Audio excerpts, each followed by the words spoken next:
They'll never go for it, but boy, it'd be refreshing if senators had to be senators. Not only refreshing, Leland, it would, we'd probably get a better crop of presidents because they, will have been run something larger than a Senate office, and they will not have been incubated in the peculiar atmosphere of the modern Senate, where they do very little legislating and much more tweeting and having performative demonstrations on social media. We used to get our presidents from governors who had this executive experience and the experience of accountability and personal responsibility. Then the government grew and television came along and focused on Washington. And now we have ignore the states, where we got Franklin Roosevelt, Teddy Roosevelt, Woodrow Wilson, and other governors who brought serious experience to the presidency. You rightly point out in your column, which is fabulous, I would encourage anybody to read, I think one of your best in recent memory, U.S. senators who became President: Biden, Obama, Nixon, LBJ, JFK, Truman, Harding, Harrison, Van Buren, 7 after 1913. But we have had this dry spell, or at least we did. Presidents between Nixon and Obama who were not senators.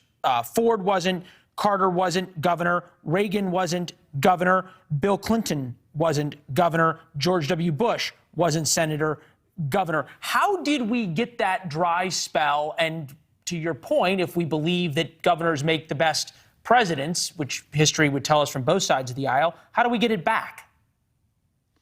We get it back with the amendment I propose, but also by convincing the American people that the Senate is an extremely bad incubator of presidents, because senators are not responsible, and therefore they tend to confuse gestures, tweets, speeches on the floor, scrums in the hall of the Capitol with gaggles of journalists.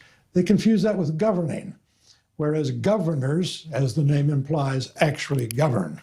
Your amendment, no senator or former senator shall be eligible to be president, which would fit in the brevity of most of the constitutional amendments in the Constitution itself. Requirements for an amendment to pass: Congress must pass a proposed amendment by 2/3 majority in both the Senate and the House of Representatives, send it to the states for ratification by a vote of the state legislatures. Good luck. We look at senators who might run in 2024: Klobuchar, Warren, Booker, Bernie, Cruz, Cotton, Hawley. I think you'd probably add Romney to that, maybe even a couple of additional ones. And the voters don't really seem to care, do they? They don't, but if it were explained to them that we would get not only a better crop of presidential candidates, but we'd get a better Senate out of this, because people would come to the Senate because, think of this, they actually want to be senators, instead of using the Senate, supposedly world's greatest deliberative body, as a mere stepping stone to higher office. What, short of the constitutional amendment, which I think we can all come up with a few constitutional amendments that would make things better, because the framers didn't understand or even imagine stuff that would happen now. I'm thinking term limits, age limits, and the like. Short of that, is there any way to bring senators back to a level of seriousness, or are we going to just keep cascading down in this unserious social media scrum?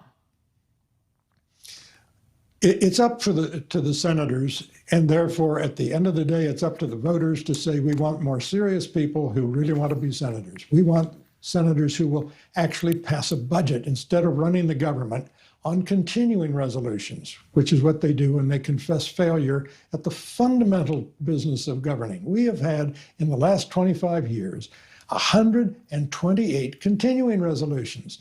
So they can't do the fundamentals of governance, which is to budget. If we had a Senate where you peeled away the presidential candidates who don't really want to be there, I think the other senators would step up and say, okay, now we're getting back to being a serious institution, and it might become infectious. If there were to be a rule passed, you wouldn't need a constitutional amendment. Senate hearings, the Senate floor shall not be televised. Would that at least come close to fixing the problem? It would be a step in the right direction, because, again, the Senate has become performative. It's become a soapbox. It's become something for television sets to be tuned to. And the more you could take away from senators is constant access to national media, which the governor, say, of Tennessee doesn't have. Right. Yeah, no, it's a perfect point. And the other thing is the more national media that exists, the more places there are for senators and congressmen to have to be louder and louder to rise above in what happens. It's why sort of the shenanigans or ridiculousness we saw from Republicans during the hearing with the DHS secretary today. It was good to see you, sir. As I told you in the break, if we had not had you booked today, I would have booked you based on the column because it was just that good and important. It's good to see you. Good to see you. Yeah. Thanks for having me. Thank you. Thanks for watching. Click the red subscribe button below so you can get more of NewsNation's fact-driven, unbiased coverage.